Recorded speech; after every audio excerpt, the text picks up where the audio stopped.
gets very sort of difficult to actually have this same expectation and to keep renewing after such a long time. And I guess I just felt that it was time for Ezard. I felt it was time. Yep, it was time, and it was all on a high, and it was just time.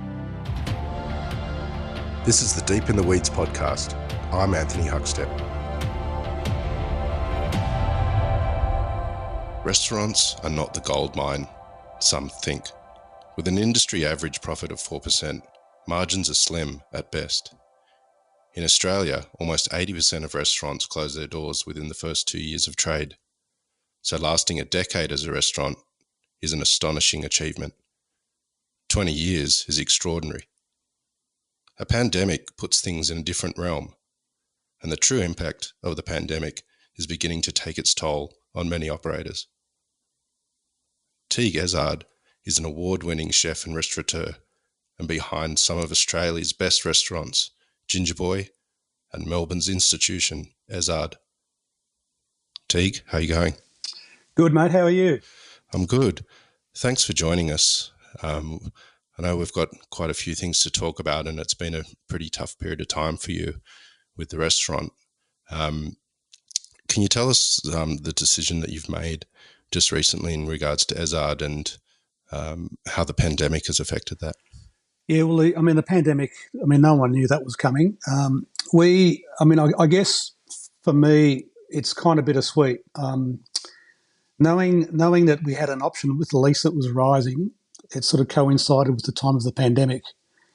And prior to it hitting, I think there was a good 12 months or so that we were thinking about, do we renew? We've got one more renewal to go. It's been 20 years. And just in the end, it came down to gut feel, I think, really for me. I've been working in this industry for a very long time, and I was actually one of the apprentices coming through when the last recession hit, and I do remember the many restaurant closures and the many job losses and all the statistics you don't want to know about. And it came as a reminder that, I didn't want to be a statistic. I'm not saying that I would be, but there's that fear and there's that risk that you could just risk all and try and sort of push through a very difficult period. And, So the decision to close was very well thought out. It didn't come lightly. It was a very hard decision to make, but it was made on a good balance of. I guess I've got some very good people that I talk to that are very wise. So it was a concerted decision based on, I guess, myself and also on others. What was the impact on staff and you of the decision to close Ezard? Oh, look, it was devastating. Yeah, devastating. Some of the staff that we have been there for a very long time, and that made the decision even harder, to be honest, because, when you've got staff that sort of use your restaurant as their livelihood and have been for many, many years, it's just gut-wrenching. But I guess it's also a change, a good time for change. Although some decisions we don't really want to make, sometimes we just have to, and that's one of the decisions in the last sort of few weeks that I had to make. And very, very difficult on the staff. Staff in the restaurants are like family. They've been there for so long, and you love them and you respect them, you admire them, and you spend a lot of time with them, and it's just devastating. But we're moving on. What's it like running a restaurant that's, reached 20 years, which is pretty rare in Australia, compared to sort of, the first couple of years at a restaurant? What are some of the challenges that you've had when you've had a restaurant for so long? Yeah, it's a very good question. I think some of the challenges that you face really are, I guess, being 20 years is you can't just accept the fact that you're 20 years and people will still keep coming, because the industry has changed so much in the last decade or so, and you just need to keep ahead, keep forging ahead, keeping innovative, and making sure that the customers are really there with you on the journey. And I guess for us, I've been very, very lucky to have a great following and a great a great customer base. But I guess one of the most challenging things is just maintaining the rage. When you open, you're riding a crest of a wave, and everybody's going, and the media are having an actual meal out of you, and you got to ride that crest, and it gets very sort of difficult to actually have this same expectation and to keep renewing after such a long time. And I guess there's a whole lot of different sort of ways, I guess, to bring the restaurant alive after 20 years. And I just felt that it was time for Ezard. I felt it was time. It was time, and it was all on a high, and it was just time. Can you take us back to when you first opened the restaurant and how it started, and what it was like bringing that together and bringing all those ideas, to release that, which became, a renowned restaurant to the dining public in Melbourne? Yeah, well, I did work at a restaurant called Guernica in the lead up to Ezard. So I had 5 years working at a restaurant in Brunswick Street, Fitzroy, and that was so much fun. I guess that was where I sort of built my signature, I guess, in terms of that influence of Europe and Asia and bringing them both together. So it was a time when you could create and you could be, really, really different, and it was good fun. And I guess from my days at Guernica, Ezard was started, and it was more of a refined approach to what I'd already done at Guernica. So it kind of stepped up a little bit at that time, and it was a good, strong combination of European and Asian influences that really, really, really started me, I guess, with my own philosophy, my own food philosophy, and my own signature dishes that were created over the years. It was a lot of fun. 20 years is amazing for a restaurant. What are some of the highlights at the venue over the years? Yeah, there's been a lot of highlights. Apart from, I guess, winning hats every year and being notably recognised as an award-winning restaurant is an achievement in itself, and I was very, very grateful for that. There's some personal awards such as the Chef of the Year. One Chef of the Year was George Columbaris as Young Chef of the Year in 2003. That was good. But I guess what's been the highlight for me is probably being able to do as much for charity as possible in this city, and to basically give back.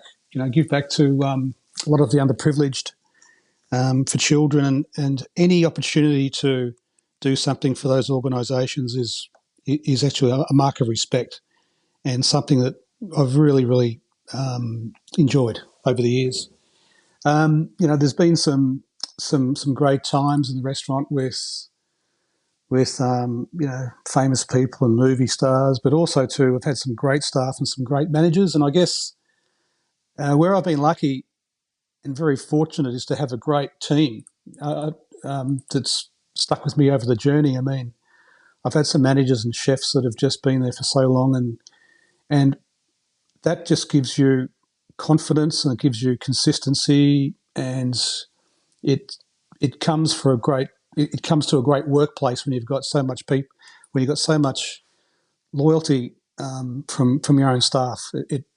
It echoes in the dining room, and it attracts great staff, and also it's just good for the customers. So I've been very, very fortunate to have a very tight team over the years that have done me very proud. How different is the industry to those early days at Ezard now? And we were all a little bit younger back then. 20 years is some time ago. Can you paint a picture of the differences now of running a restaurant? Yeah, you can probably start really with the financial aspect. Firstly, I think with all of the pressure with rising costs, utilities, rent, food, I think the biggest challenge and the biggest change really is the rising of cost, and the rising of cost means the downward pressure on net profit. So I think that is the biggest sort of thing, and that leads into all of the IR changes that we've seen over the years. Obviously with minimum salaries ever increasing, and a lot of a lot of restrictions and pressure on how you conduct your staff and how you have to conform. It's very rigid, and it takes a lot of time and a lot of money to actually do that. So, I think the biggest challenge anybody faces these days is the challenge of compliance. In running a restaurant, I think that's the biggest change. Secondly to that, look, I think the way that we eat and the way that we dine has changed a lot, particularly in the last 3 to 4 years, and it's becoming more competitive and more challenging, I guess, in some respects. If you're offering, if you're a new kid on the block and you're offering something new and dynamic, and you're a 20-year-old restaurant, there's a big parallel of difference, and that's that there's a competitive streak that you always need to maintain, even if you're a very, sort of well-aged restaurant. So there's competition and compliance, I think, is one of the two biggest challenges we face today. You just spoke of sort of young operators and the focus that they may get. Why did you become a chef? I started I became a chef because I was offered a job as a chef. I had a job as a kitchen hand working Friday and Saturday nights at my local pub when I was at school, and one of the apprentices left, and I was offered a job. So I loved what I was doing. I loved what I was seeing, and I jumped at the chance, and I left school in year 10 to become an apprentice chef, and then I worked for a pub where I guess it was a great place to learn, because it was very it just teaches you the raw basics of food and turnover and how to handle it. And then I went on to restaurants in my second year to Two Faces in South Yarra, and I've maintained a restaurant career ever since then. Did you work with a few notable chefs at Two Faces? It's quite a famous restaurant in Melbourne's history, but they've had quite a few good chefs through there as well. Yeah, they've had, during my time there was, I just missed Guy Grossi, Luke Mangan I worked with for a little while at Two Faces, but probably they're the only notable local guys, but there was a lot of international talent that went through that restaurant that were very, very good guys to work with and for, and they brought, I guess, an international sort of edge to the restaurant, to the kitchen, so it was really good to learn off some of those guys, and a lot of them were Swiss or French or German at the time. Yeah, so that was a lot of fun. How important has the international work has been throughout your career, and what's your feeling about how they've been treated during this pandemic, and the future of the industry and the reliance on them? Yeah, well, look, I have to tell you how I feel in a way they've been singled out. I think that the international workers have brought such a great flavour to this city of ours. I mean, Melbourne is just rich of culture and food and just in history, and these guys that come to work for us add to that layer of, sort of that layer of the internationalism that helps this city in our culture and our restaurants. I mean, without them, we really, really need them. I think that they're understated, and I think in the situation that they're currently in, it's just awful. I mean, we have a few that we've had to lay off and stand down that aren't receiving an income, and you're in the middle of a pandemic, and you're looking at your staff and they're not being looked after. It's very, very difficult, very, very hard, and I feel that needs to change. I really do. Do you think there'll be a new approach to hospitality on the other side of this pandemic, and that it's shone a light on the real day-to-day issues that perhaps can be changed and will be changed? Yeah, look, I think that the whole thing about coming out of this, well, first of all, there'll be there's obviously a big shake-up occurring that is happening before us, and I think whoever who are the players that come out of all of this, will have an industry that'll be very, very different to what it's been. I think there'll be a lot of positive change in that pre-ticketed sales will occur. I think that happens in the US at the moment. I can't see that happening now here. I think you'll see more of a commitment of diners and really an understanding from diners as to how difficult this industry really is. So I think that there'll be a more serious side of the approach towards the industry coming out of this that could only sing a positive phrase to us, because at the end of the day, we're all trying to run a business. And obviously with all of the COVID compliance things that you need to be doing within your restaurant is from, obviously from all the sanitation, from the checks with all your staff, all of the sanitation that you've got to continually do in between table breaks. I mean, that form, I think, will continue to be with us for another few years until they maybe possibly find a vaccine. So there'll be a lot of different standards in how we treat our restaurants and our dining rooms and how we prepare for the customer. How have you been in this period? You've made a pretty important and difficult decision to close a restaurant that you've had for so long. Has this experience changed you moving forward? Yeah, look, it has changed me. I really, going through the process, obviously I'm finding a great deal of support with my comrades in the industry, and we're there to support each other. But when you've got an individual restaurant branded with your own name, I guess there's a form of ego attached with that, which is something that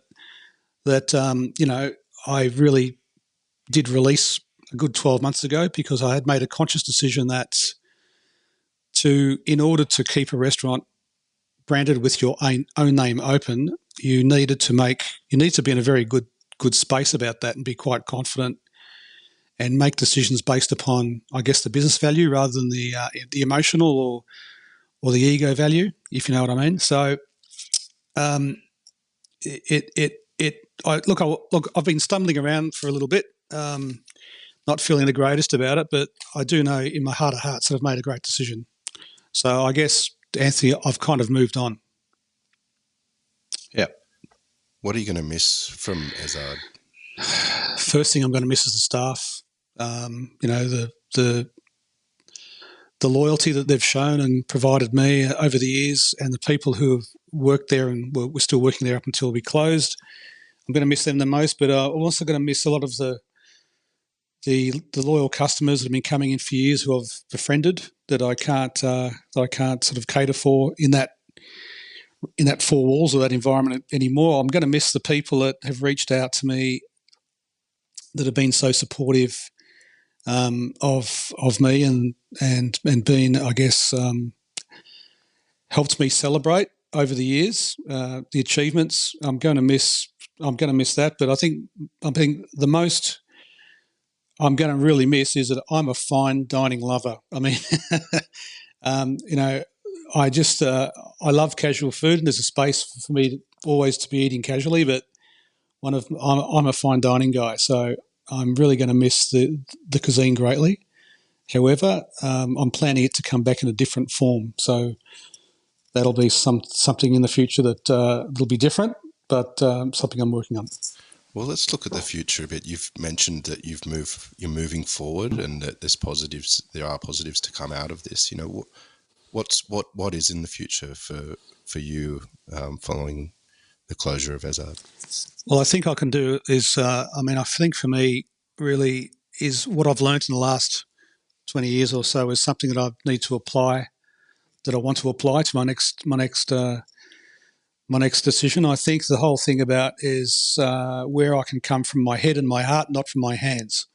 And I think that there's a fair bit of learning that I've done and what I've created. And I think for me, it's just about using all of that, combining it all, and wrapping it up, and just getting some confidence in going forward with something that's totally new. And that's what I'm looking forward to the most. And I think In this day and age, the newness and the reinvention is upon us, and I see some fantastic restaurateurs in Melbourne, and so Chris Lucas and Andrew McConnell, and I mean they're the sort of guys that keep reinventing and reimagining, and I think that they're just at the top of their game, and they are providing the benchmark, and they're the ones to look to. So I guess these guys are. I guess you can easily say that you sort of want to follow that lead a little bit in making the decisions, but breaking away in your own mould. But they've certainly created the benchmark. A little earlier, you sort of shared how much you love fine dining. What are some of the great fine dining experiences that you've had on the planet? Well, I've had a lot of. I had a great deal of fine dining fond memories in Asia when I was opening up a restaurant in Hong Kong with my wife Tina. That was good. I ate at some restaurants through KL that were unique. Traveling through France and through Europe as well. I mean, I think between the big Asian cities and European cities, the offering of the fine dining is remarkable. I mean, some of the restaurants there have been there for years and years, and some are quite new. And I think sort of the rise of the Michelin star guide throughout Asia over the last number of years has seen a rise of some really, really good restaurants that need to be celebrated.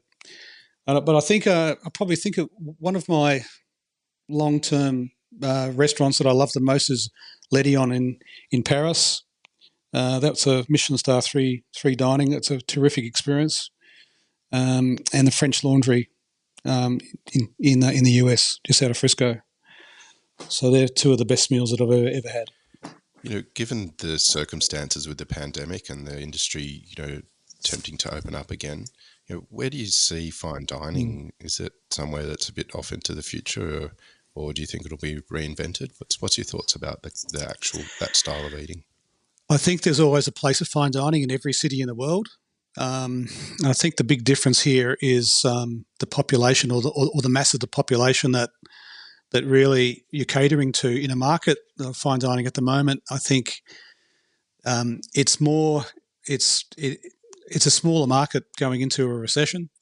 It's a smaller market that would want to obtain that level of dining. So I think that it's going to be off the ball for a little while, but there's certainly a market that you need to have people celebrate. You need to have people going to restaurants for occasions. You need to have people going for their birthdays or anniversaries. That just needs to continue. People will always do that. So there is always a place. There's always a room for fine dining for that experience. I think in Australia right now, whether in the current climate that's going to be supported or struggles through, I'm not sure. But I think long term, I'm very, very confident that it'll be strong and will always continue. That's in my heart of hearts for sure. What are you most proud of over the span of your career? Not just 20 years with Ezard. You've been, heavily involved in the culinary landscape of Australia for a long time now. But what's really special to you over your career? What's probably special is, I guess, what's a little bit different to me to other chefs coming through the ranks was probably my individuality. I think I didn't copy anything. I mean, there was no internet. There was no. I was coming through and designing my own menu and my own style. It was quite unique, bringing a collection of because I'm European trained, so bringing a background of how you're trained in a European way to my love of Asian food and sort of fusing that together and creating my own brand is something that sort of spun off into a few signature dishes along the way.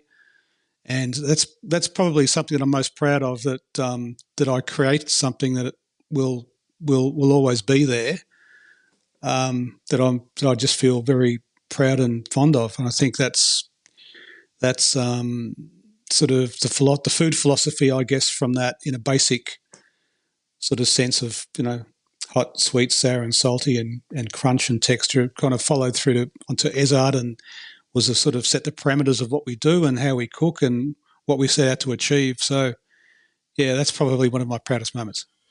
You've had to deal with a pretty difficult decision and changing of your entire life. What sort of advice could you give to young people in the industry that, have been faced with challenges and questioning their career at the moment, and even operators that may be in a similar situation to what you've just gone through? Yeah, well, I guess you need to trust other people. The first thing that I would be saying is to talk to people. Talk to people about how you're feeling personally, about if you're in business, about how you feel about your business and where it is, and seek help and talk to people and get mentors and, use the advice and the wisdom from others to get you through this time. I mean, that's the first and foremost. I think if you are in business, it's a time for keeping your cash flow strong and tight, and it's not a time for any spending or doing anything that's going to improve your business in the short term. I think at the moment it's about trying to look towards the next 12 to 18 months to survive, and that's planning, that's budgeting, that's cash flow planning in business. So, but yeah, personally, if you've experienced this pandemic personally, I strongly suggest that anybody who's out there just to seek help, seek comfort, even a professional, a family member, a good friend, a mentor. It pays to talk, and it pays to people to listen to you. You can get a lot off your chest, and you can get really ahead of yourself and feel much, much, much, much better when you've done that.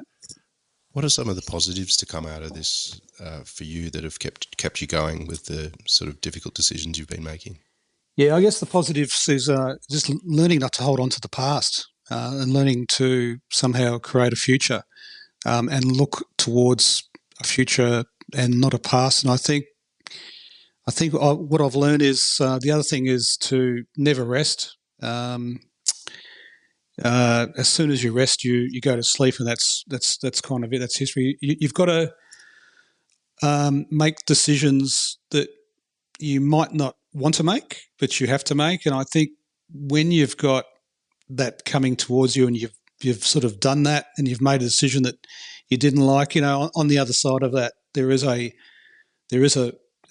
good reason and a good positive that does come out of making these hard decisions. It does propel you forward, and I, think that the philosophy about one door closing and one door opening is a very, very good one. And but time to renew and to do things that are very different is a different challenge, rather than having a challenge that's just sort of sits there, if that makes sense. Absolutely. You've been a pretty amazing influence on Melbourne's culinary landscape and Australia's. What do you love about the Australian hospitality sector? Just young people. Very working with employing young people who come from different circumstances, different countries, different. I mean, you're bringing a woven fabric together when you're employing a vast number of people that are just very unique and very different. I mean, that's what I love the most, is seeing how you can bring something together in an environment that works, and it gives other people an advantage as well in life. And I think the other thing is just making a contribution, I guess, to the Melbourne and Sydney dining environment over the last sort of 10 years has been great, great for me. And I feel that the contribution that I've put in has been good, and I've really, really enjoyed it. I've really enjoyed the journey, and it hasn't stopped. It's still going, but at the moment I'm just stepping a little bit sideways, if that makes sense. You've always been a supporter of local producers as well. What have been some of your favourite producer discoveries over the years? Locally, look, there's just too many. There's just too many to name. Way too many to name without singling anybody out. But I think where the producers in this country are all different is they're very unique.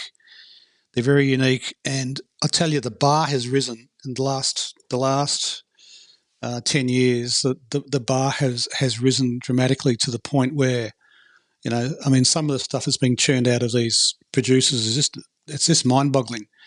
And the good thing about some of these producers is that it's a family history now, where a chicken farm or a beef farm, it just runs through the family. So you're only going to see that when it runs through a family heirloom, it's only going to become better and stronger and fitter as it goes, because not only is the second or third generation passing on an older technique to a younger farmer, but the younger farmer's got a lot more wisdom through IT, through marketing, through how they push their product forward. So not only in this country are other producers becoming better, but they're becoming more marketable and becoming more savvy, and we really are a leader in the world.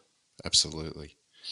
What does the next year hold for you, and do you have any sort of hints or ideas of what the next step will be for you and Tina?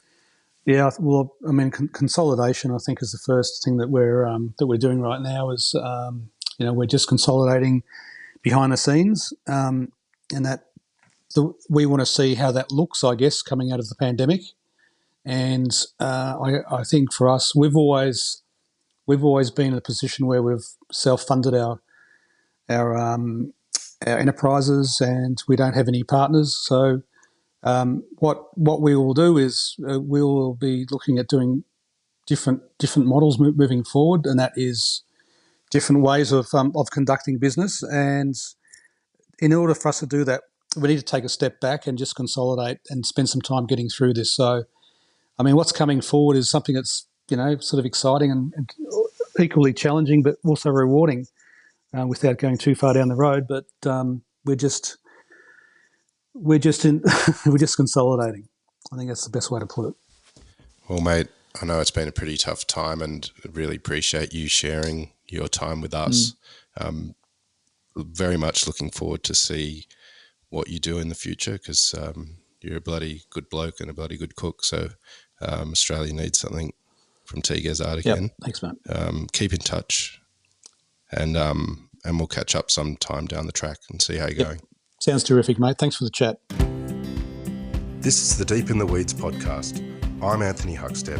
Stay tuned as we share the stories of Australia's hospo community, suppliers and producers in search of hope during this pandemic.